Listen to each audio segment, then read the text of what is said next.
আসসালামু আলাইকুম। আজকের ভিডিও থেকে আমরা জাভাস্ক্রিপ্টের সুন্দর সুন্দর বিষয়গুলো এক্সপ্লোর করা শুরু করব। সো আমরা শুরুতে আলোচনা করব জাভাস্ক্রিপ্ট ভেরিয়েবল সম্পর্কে। সো আমি একটা ফাইল ক্রিয়েট করে নিয়েছি। ফাইলের নাম হচ্ছে variables.js।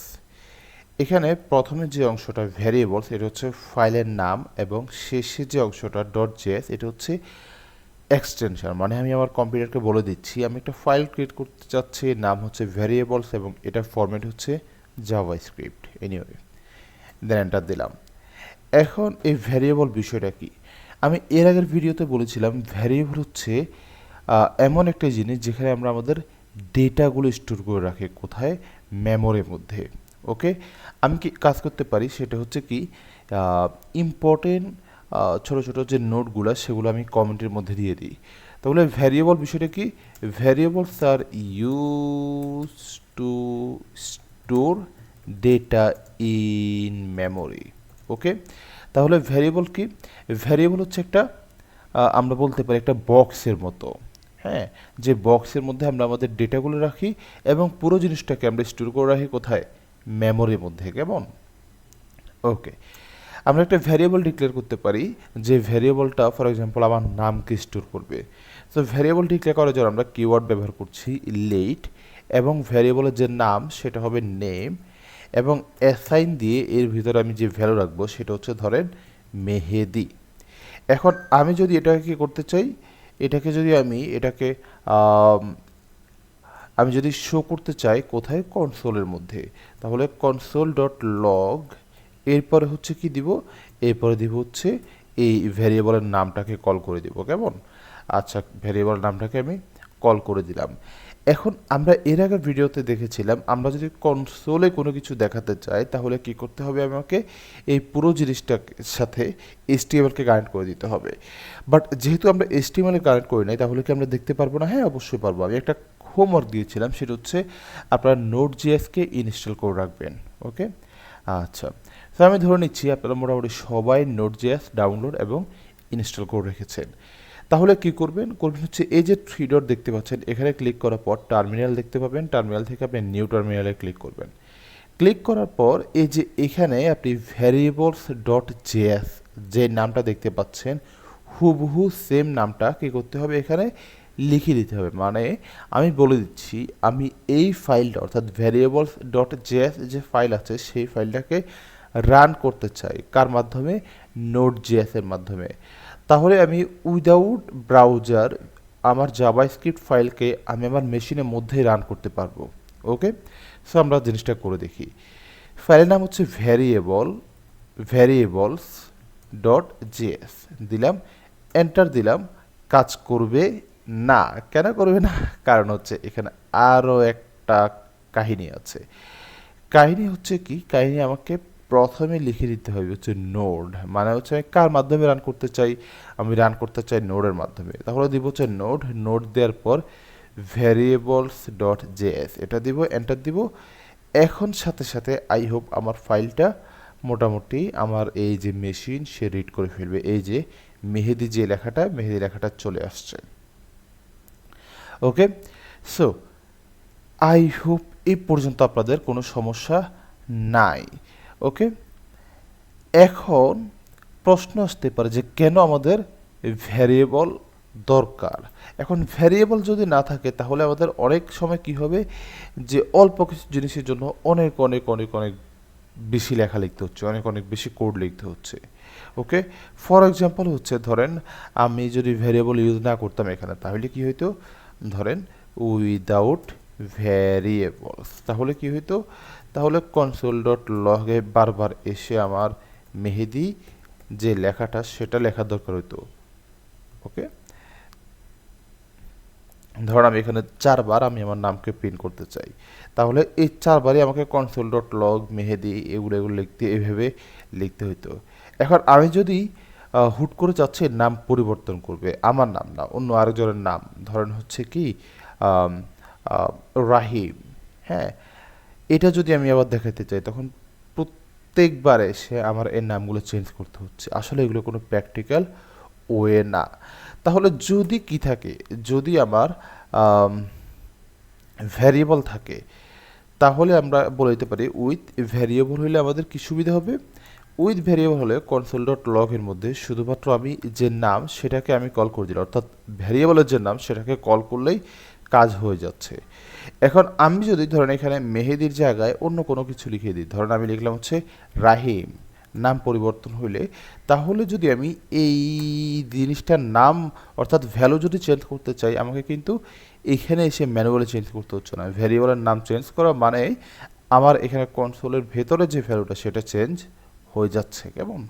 তাহলে ভ্যারিয়েবলের সুবিধা হচ্ছে এইটা। আচ্ছা, এখন আমরা জাভা স্ক্রিপ্টে তিনভাবে ভ্যারিয়েবল ডিক্লেয়ার করতে পারি। কয়ভাবে? তিনভাবে। তিনভাবে কি কি? একটা হচ্ছে var, আরেকটা হচ্ছে লেট এবং আরেকটা হচ্ছে কনস্ট। আমরা অলরেডি লেট দিয়ে কীভাবে ভ্যারিয়েবল ডিক্লেয়ার করতে হয় সেটা জানি, কিন্তু আমরা var এবং কনস্ট এখন পর্যন্ত ইউজ করিনি। তাহলে লেট দিয়ে যেহেতু ভ্যারিয়েবল ডিক্লেয়ার করেছি, এই লেট কখন আমরা ব্যবহার করব? আমাদের যদি মনে হয় যে ভ্যালুটা আছে এই ভ্যালুটা পরিবর্তন হবে, তখন আমরা এটা ইউজ করব। তার মানে আমরা বলতে পারি use late when the value may change. যদি মনে হয় এই ভ্যালুটা পরিবর্তন হতে পারে তখন আমরা লেট ব্যবহার করব। ওকে, আচ্ছা, আরেকটা জিনিস আছে, এটাকে বলা হচ্ছে কি কনস্ট। ওকে, আমরা কনস্ট একটু দেখে ফেলি। এটা হচ্ছে কি কনস্ট, এটা আমরা কখন ব্যবহার করব? যদি দেখি কনস্ট মানে হচ্ছে কনস্ট্যান্ট, মানে পরিবর্তন হইতে পারবে না। তার মানে use const when the value should not change. যদি ভ্যালু যদি চেঞ্জ না হয় তখন আমরা অবশ্যই কনস্টকে ব্যবহার করব। যেমন একটা জায়গায় অনেকগুলো মানুষ রয়েছে, এই মানুষের নাম ডিফারেন্ট থাকতে পারে বাট তাদের কান্ট্রি হচ্ছে সেম। তাহলে এই নাম, এই দেশের নাম সেটা কিন্তু পরিবর্তন হচ্ছে না। তাইলে এখানে যেহেতু পরিবর্তন হচ্ছে না, সো আমি এখানে ভ্যারিয়েবল ডিক্লেয়ার করার সময় ব্যবহার করবো হচ্ছে কনস্ট কিওয়ার্ড। সো আমি দিব হচ্ছে কনস্ট, ধরেন দিলাম হচ্ছে কান্ট্রি, এরপরে দিলাম হচ্ছে ধরেন বাংলাদেশ। তাহলে এখানে বাংলাদেশ যে ভ্যালুটা সেটা কিন্তু সবার জন্য সেম থাকবে। তাহলে যেহেতু চেঞ্জ হচ্ছে না এই জন্য, বা চেঞ্জ হওয়ার সম্ভাবনা নাই, এই জন্য আমরা এখানে দিয়ে দিলাম হচ্ছে কনস্ট। ওকে, আচ্ছা, আমি যদি এটাকে একটু রান করতে চাই, ধরেন কান্ট্রি, তাহলে আউটপুটটা কি আসবে? অবশ্যই আমি বাংলাদেশ দেখতে পাবো। বাট ধরেন আমি এটাকে চেঞ্জ করতে চাইলাম এই ভ্যালুটাকে, ধরেন আমি কান্ট্রি, কান্ট্রি দিলাম, কান্ট্রি দিলাম হচ্ছে ধরেন কি দেওয়া যায়, চায়না। এবার যদি আমি এটা কনসোল লগে প্রিন্ট করতে চাই তাহলে কি আসে? তাহলে আমরা দেখতে পাচ্ছি এই যে এখানে সমস্যাটা বলে দিচ্ছে কত নাম্বার লাইনে, 30 নাম্বার লাইনে। এই 30 নাম্বার লাইনে আমাদের একটা সমস্যা আছে। ওকে, সমস্যা হচ্ছে কি, এই যে আমরা যে ভ্যারিয়েবল, এটা হচ্ছে টাইপ এরর, হ্যাঁ, অ্যাসাইনমেন্ট টু কনস্ট্যান্ট ভ্যারিয়েবল। তাহলে আমরা এই কনস্ট্যান্ট ভ্যারিয়েবলের মধ্যে নতুন কিছু একটা অ্যাসাইন করেছিলাম, আসলে যেটার কোনো অস্তিত্ব না, এটা আসলে পসিবল না। ওকে, আচ্ছা, এরপরে হচ্ছে আরেকটা যে সিস্টেম, এটা আগে ছিল ভার, এখন খুব একটা বেশি ইউজ করা হয় না, তারপর আমরা দেখে ফেলি। ওকে, এটা হচ্ছে ভার, এটা হচ্ছে ওল্ড ওয়ে ভ্যারিয়েবল ডিক্লেয়ারের। কেমন? আমরা ভার কিওয়ার্ড দিব এবং দিচ্ছি ধরেন সিটি, এরপরে হচ্ছে ধরেন দিলাম হচ্ছে ঢাকা, দেওয়ার পর console log variable name city চলে আসছে। ওকে, আচ্ছা, এবার আমরা যদি রান করতে চাই তাহলে অবশ্যই আউটপুট পেয়ে যাবো, এই যে ঢাকা। তাহলে আমরা ভ্যারিয়েবল কীভাবে ডিক্লেয়ার করতে হয় সেটা অলরেডি জেনে ফেলেছি। কেমন? ভ্যারিয়েবল আমরা তিনভাবে ডিক্লেয়ার করতে পারি, একটা হচ্ছে লেট দিয়ে, আরেকটা হচ্ছে কনস্ট দিয়ে, আর একটা হচ্ছে ভার দিয়ে। লেটার কনস্ট আমরা রেগুলার ইউজ করব। লেট হচ্ছে যদি ভ্যারিয়েবলের ভ্যালু চেঞ্জ হইতে পারে, এরকম কোনো অবস্থা হয় তখন আমরা লেট ব্যবহার করব। কনস্ট হচ্ছে যদি চেঞ্জ না হয়। এখন ভ্যারিয়েবলের যে নাম সেটা আমরা কি আমাদের ইচ্ছা মতো ব্যবহার করতে পারবো? না, আমরা ইচ্ছা মতো ব্যবহার করতে পারবো না, এটার জন্য কিছু রুলস রয়েছে। আমি যদি এখানে দিয়ে দিই নেমিং রুলস, সেগুলো কি এগুলো হচ্ছে আমরা ভ্যারিয়েবল ডিক্লেয়ার করার সময়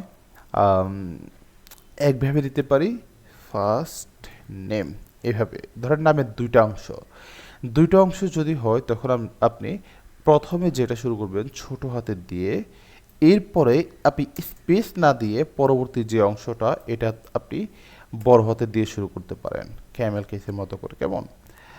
আচ্ছা, আবার আপনি দিতে পারেন লেট, ধরেন ইউজার নামের মধ্যে আন্ডারস্কোর ব্যবহার করা যাবে, ওইটার জন্য কোনো সমস্যা নাই।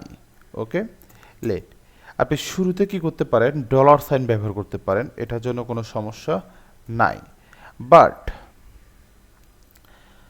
নামের শুরুতে ধরেন লেট আপনি দিলেন হচ্ছে ওয়ান ইউজার, নামের শুরুতে এরকম নাম্বার ব্যবহার করা যাবে না। ওকে, আচ্ছা, এরপর হচ্ছে অলরেডি কিওয়ার্ড, ওই রকম কোনো কিছু দিয়ে আপনি নাম দিতে পারবেন না, যেমন লেট একটা কিওয়ার্ড, লেট যদি আপনি এজ এ নাম হিসেবে ইউজ করেন তাও এটা হবে না। ওকে, তাহলে মোটামুটি ভ্যারিয়েবল ডিক্লেয়ার সময় এই রুলসগুলো মাথায় রাখতে হবে। অন্যান্য যে বিষয়গুলো এগুলো আমাদের আস্তে আস্তে প্র্যাকটিস করতে করতে চলে আসবে, ওগুলো নিয়ে খুব একটা বেশি টেনশনের কোনো দরকার নাই, কেমন? আচ্ছা, তাহলে আমরা যদি একটা রিয়েল লাইফ এক্সাম্পল দেখে ফেলি, রিয়েল লাইফ এক্সাম্পল সেটা কীরকম হতে পারে? আমি চাচ্ছি একটা ভ্যারিয়েবল ডিক্লেয়ার করব বা কিছু ভ্যারিয়েবল ডিক্লেয়ার করব, সেখানে আমি স্টুডেন্টের ডেটা রাখবো। ওকে, সো আমার যে নাম সেটা হচ্ছে চেঞ্জ হবে না, সো আমি দিলাম হচ্ছে কনস্ট স্টুডেন্ট নেম, এটার মধ্যে আমি কি দেব স্টুডেন্টের নাম হচ্ছে কি ধরেন মেহেদি দিলাম। দেওয়ার পর আরেকটা জিনিস সেটা হচ্ছে এজ কিন্তু প্রতি বছরে পরিবর্তন হবে, তার মানে এই এজের ভ্যালু চেঞ্জ হবে। সো লেট এজ হচ্ছে ধরলাম কত 25। এরপর হচ্ছে কোর্স এখন জাভাস্ক্রিপ্ট আছে, কিছুদিন পর হয়তো রিয়াক্ট হয়ে যেতে পারে, লেট এরপর হচ্ছে দিলাম হচ্ছে কোর্সের নাম হচ্ছে জাভাস্ক্রিপ্ট। ওকে, এবার আমি ওয়ান বাই ওয়ান সবগুলোকে কল করব, console dot log student name, এরপরে কনসোল ডট লগ এজ, এরপরে হচ্ছে কনসোল ডট লগ ভ্যারিয়েবলের নাম কি কোর্স, চলে আসছে। ওকে, সো এভাবেই মূলত আমরা আমাদের যে ভ্যারিয়েবলগুলো রয়েছে সেগুলোকে ব্যবহার করে ভবিষ্যতে আমরা আরও অন্যান্য অনেকগুলো টপিক কভার করব, সেখানে ভ্যারিয়েবল আমাদের প্রতিনিয়তই ব্যবহার করতে হবে, প্রতিনিয়তই লাগবে। তো আপনি যদি ভ্যারিয়েবল না বুঝেন সামনের দিনগুলোতে একটু সমস্যা হবে, একটু না মোটামুটি ভালোই সমস্যা হবে। একবারে প্রত্যেকটা টপিক ভালোভাবে বুঝে নিতে হবে, কেমন? ধন্যবাদ।